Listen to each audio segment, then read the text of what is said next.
You are now listening to FNB Radio. And welcome to FNB Radio. My name is Lindsay Collins, and I am your host. Do you ever change your mind? I change my mind about stuff all the time. I think it's because I'm open-minded, but some people might say it's because I'm not convicted. It's just that I go back and forth about stuff. That's all, is what I mean to say.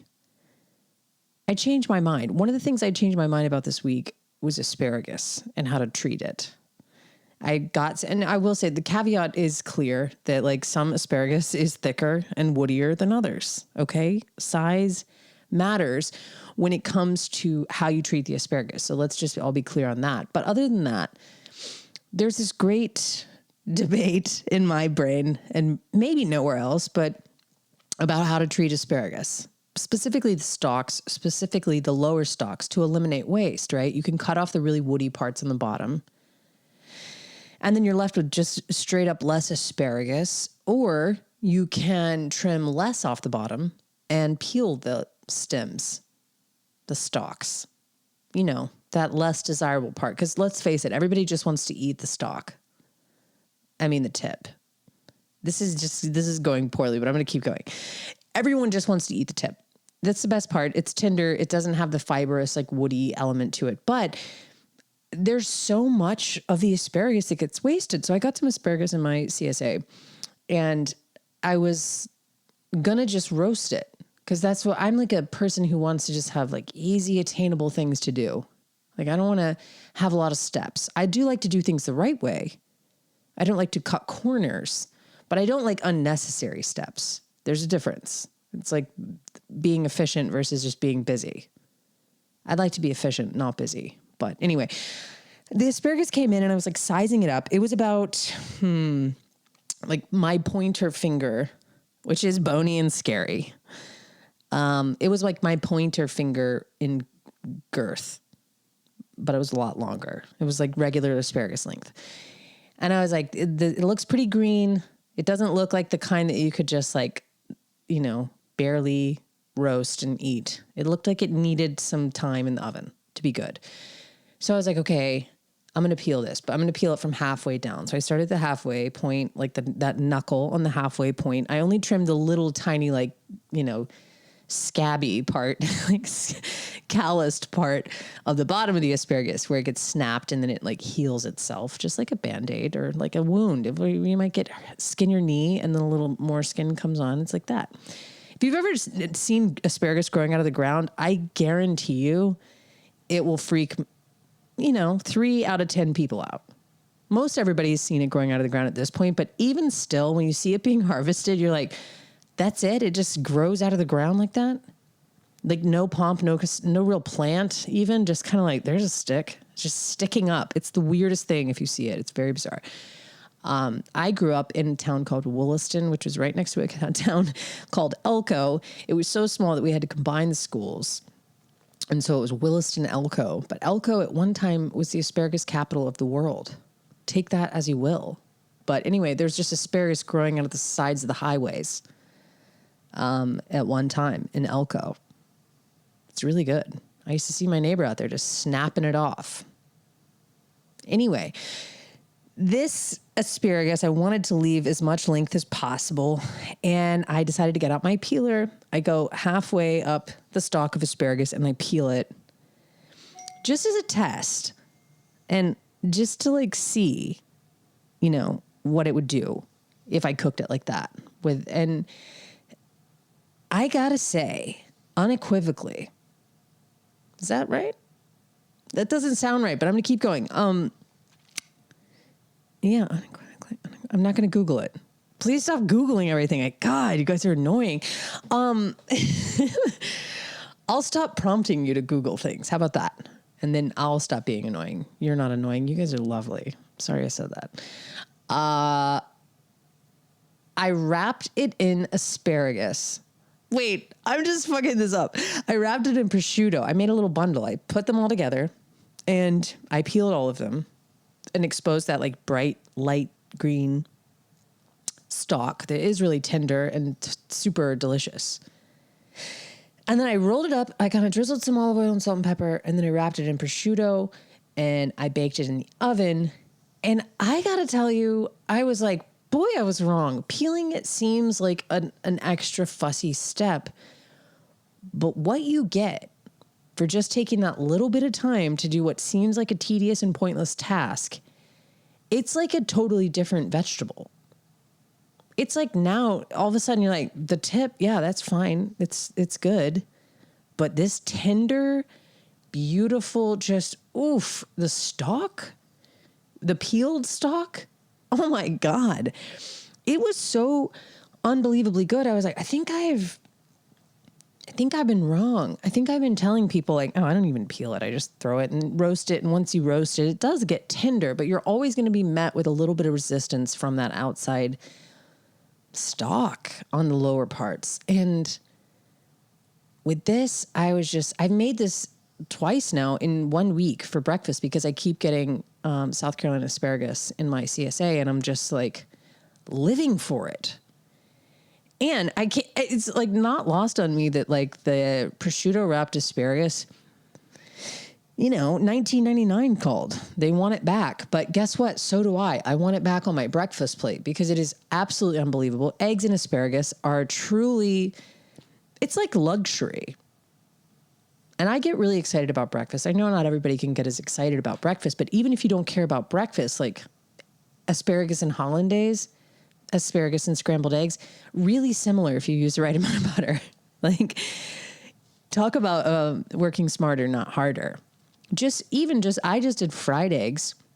And then one day I did go the extra mile and I made it was French in style. I didn't get fussy with it, but I cooked it on low heat so it didn't get any color. And I just grated a bunch of like aged Parmesan, chives. I think that was all that was in the middle, salt and pepper. And then it was a substantial amount of parm, so it was pretty sharp, but it was so good. The omelet, I just put the little paquet, that's a French way to say packet, of asparagus wrapped in prosciutto right next to it. And I kept kind of audibly being like, oh my God, the stalk. Maybe this is like not that earth shattering. Maybe people are like, yeah, duh, Lindsay, you peeled asparagus. But I have been resisting the peel, and I'm just saying I changed my mind. That's all I'm saying. My mind can be changed. It's worth it. It's worth every little stroke. Definitely highly recommend that. But of all the things that I put on that plate, I shared it on Instagram. I had 2 eggs, perfectly cooked. I had some sun gold tomatoes, which are not local, but I wanted them. They looked so sweet, and they were so sweet. They're from California or somewhere where it's beautiful all the time, Mexico. And I just kind of cut them in half, like little sunshines that they are, and salt, olive oil, chive, pepper, duh. If you don't pepper a tomato, then I can't fuck with you. I had that on the plate, and then I had 2 little slices of Welton's Tiny Loaf. If you haven't been to Welton's Tiny Bake Shop, I keep saying this to people, and they're like, I don't know what you're talking about, but that is adorable. And I'm like, you don't know what I'm talking about? So if you're also one of those people that's like, what does she say? Welton's Tiny Bake Shop. It's on King Street. It's by the geniuses of Welton's Fine Foods. You probably had their pizza or some of their amazing, they pop up all over the place and have done private dinners and just extraordinary people and cooks. And they recently, in the last year, opened Welton's Tiny Bake Shop, and it is so fucking amazing. Everything in there is amazing, but I'm partial to these tiny little loaves. They're literal mini loaves. And so they make mini slices of bread, and just the ratio of these little pieces of bread, they're perfect. And they have incredible compound butters. I feel like as I'm saying this now, I'm like, I've definitely talked about this on the podcast, but maybe not, because people do keep just looking at me funny and being like, what is it called?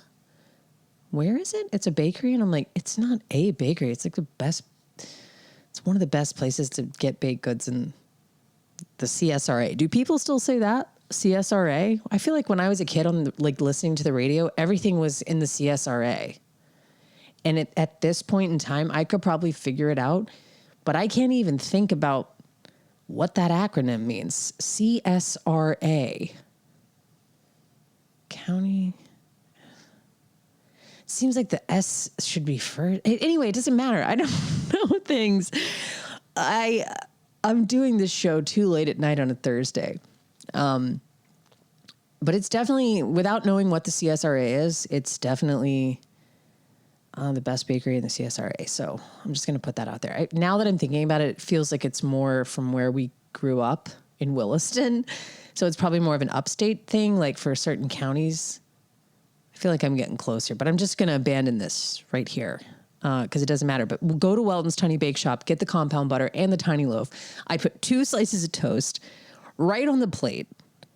I used an extraordinarily generous amount of jam, and it was a raspberry jam on top. And of all the messages, I was so proud of this prosciutto wrapped bundle of asparagus. And everyone was just like, that jam though.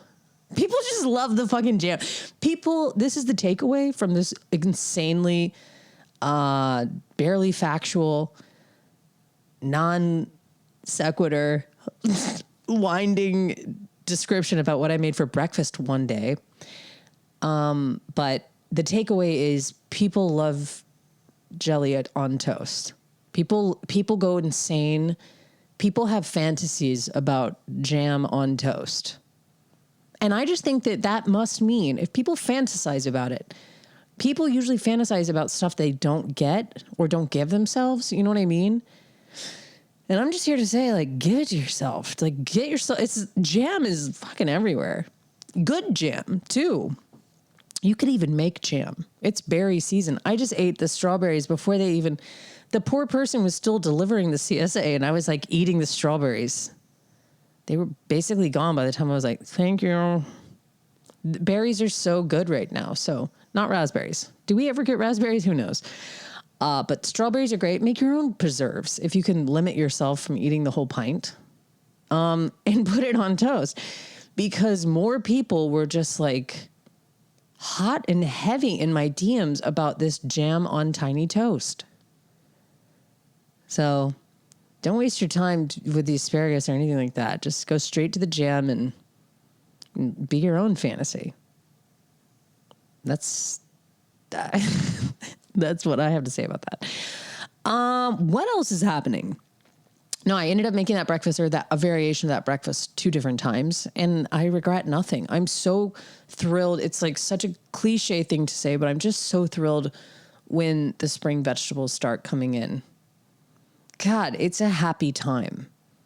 And if you live in a place like Charleston, this is the only nice time of year. It's all downhill from here. It's going to be blazing hot, and I can already tell it's going to be a hot summer. So I'm just soak it in. Linger over your breakfast. Eat your berries right out of the pint. Don't even wash them. Just chew on the sand. Do it. These strawberries, they don't even need washing. They're perfect when they come to you. And if you haven't got a CSA, take the legwork out of it. I use community supported grocery. This is not an ad, though it should be, because you know what? I love them. I would love to do an ad. I would love to get paid for an ad for someone I love as much as I love community supported grocery. They just deliver it right to my door, and it's everything that's in season in this area from farmers that I know. How could you ask for more? So yeah, get yourself a CSA and enjoy the fuck out of the springtime, because it is really nice, and you can really surprise yourself with how fucking delicious eggs and asparagus and strawberries, or just jam. I mean, really, just the jam. No, I've been enjoying myself all over the place. I'm feeling like a little spring chicken myself. I'm finally getting back out into the world after last week, and I'm just trying to take it all in. It's an inspiring time. Spring is a time for new beginnings, you know? That's not just a thing that people say. That's a fact. That's true. That's straight facts. So I'm unfurling my own little leaves and doing things that I'm excited about and getting projects ready, and also just trying to enjoy all the bounty that is out there right now. Because this is an exciting time for restaurants too. I don't even want to bring it up because I don't want to get into it, but soft shells are in season. There's a lot of excitement happening everywhere you look. So get out there and eat something delicious, even if you don't make it yourself. And speaking of making it yourself, I've been really into cooking more so than usual. Less into sharing it, but I have been sharing some, and then also just more into cooking than usual. But I was working on another client's show, so not my own podcast, but another client. And not that I'm my own client. If I was my own client, I would really appreciate me. But I was working on another show, and they were interviewing the amazing Dreamboats, who I've had on this show before they went on the row. Charlie Layton and Ben Towell, go back and listen to that episode if you haven't. They have recently got back stateside. They actually won the whole fucking race, which is insane, and I want to have them back on to talk about it. But they were on another show that I was producing, and they brought the crew a basic bowl from Basic Kitchen, because Ben Towell, he owns Basic Kitchen, and Charlie was the chef there at some point, but I think now he's at Sullivan's Fish Camp, I'm pretty sure. They kind of bounce around from property to property, but it was just very, very simple. And Basic Kitchen is ostensibly a health food restaurant. You can get really, really healthy options there. And a lot of times I think I can make healthy food. I don't need to buy that out. But boy, was I wrong. This was the best fucking bowl. It was the basic bowl, and it just had, I keep calling, this is how healthy I am. I keep calling it couscous, but really it's quinoa. I do know the difference. I don't know why my brain won't let me know the difference. But anyway, it's quinoa, a sweet potato, a cilantro aioli or chutney or some kind of beautiful cilantro, vibrant green dressing, broccolini, and then something else. There was one other thing in there. Oh, chickpeas. And that was it. And he brought it for the crew. I was like, what is this? Oh my God, dude. I was seeing brighter colors in the world. I was like, did I just eat mushrooms? My body was just vibrating with happiness after eating this beautiful bowl. And this is not an ad. I loved it so much. I came home and recreated it, and I've been eating it way more than I would like to admit, but it just makes me feel so good. So there's also something to be said for that, especially in the springtime, just feeding yourself food that is truly fueling. It's you will be out there. I'm out there walking around the neighborhood. I'm like, my dog was like, where are we going? Are you giving me away? I was like, no, I'm taking you on a walk. Because I do walk my dog, but in the winter, once it gets kind of cold or gross outside, I'm like, nah, fuck that. I'm not doing that anymore. That's terrible, isn't it? It's terrible. She loves it. She's fine. We have a huge backyard, and she has 3 children that she chases, and she's not that good on a leash. I'm just blaming her. But when it's night, when in the fall and in this early parts of the winter, and in the spring, I will. But once it gets too hot, it's honestly too hot for her little paws, because it's just insane. We don't have sidewalks because we live in a neighborhood that I don't know what happened to this neighborhood. It used to be just a river town. I think the roads was it's by the Ashley River. I don't want to tell you where, because I always feel like I'm telling you guys where I live, but I swear to God, I think it had dirt roads up until 30 years ago or something. It's just an old river neighborhood. I don't know how to say that any other way, except if you're from rural South Carolina, you know what I'm talking about, where you just drive down some dirt roads and there's some houses, but a lot of trailers along the river. It was kind of like that, but more houses. And some trailers, honestly, there still is. There's the train tracks are back there. I'm just giving you my whole position right now. But anyway, there's no sidewalks. They barely have roads. They just got roads 30 years ago. So they definitely don't have sidewalks. So you have to walk on the pavement, otherwise I have to walk at a slant because I'm falling off the side of the road. It's just awkward. So me and Ada, we have to walk in the fall and in the spring and in some parts of the winter. So in the depths of winter, I haven't been walking her, but she was surprised. She was like, what are we doing? I was like, come on, we're getting out there. We're going on a walk. You're going to love it. And she did. And I basically have the basic bowl to thank for that. So yeah, change your life. Eat something, even if you don't go to Basic Kitchen, like boil some quinoa, roast some sweet potatoes, throw some spiced chickpeas on there, and like grab yourself one of those dressings from Trader Joe's, with the cilantro and stuff. And the broccolini. I did blanch the broccolini in very salty water, and it was just so good. It's like bitter, it's sweet, it's herbaceous, it's well-rounded. I couldn't get enough of it. Those are my hot tips for this week. Peel your asparagus and eat a basic bowl from Basic Kitchen. I think that's all I got. I know. It's just that it's Thursday and it's already 8:41 and I go to bed at 8:42. So I gotta hit the old dusty trail. I love you guys. I can't thank you enough for being here, for sticking with me. Always. They just announced some of there were tickets, but now they're not. This isn't even relevant. I can't even say any of this because all the tickets are sold out. Rip City is sold out. The Michelle Zauner event is sold out. And Fab is sold out. Those are the three things that I'm participating in the near future. So if you don't have tickets already, just try to find my location based on those vague descriptions I put earlier, and maybe we can hang out that way. I'll see you next week. Bye. Bye. You can rate the show. You can review the show. You know this, though. You know you can. Next week, maybe I'll get into my love affair with Rick Rubin. I'm reading that book. You can't even talk to me. I'm like eating quinoa and reading Rick Rubin's book. Like, somebody get me a shot of whiskey. I need some balance in my life. I'll see you next week. I love you. Bye. Bye, bye, bye.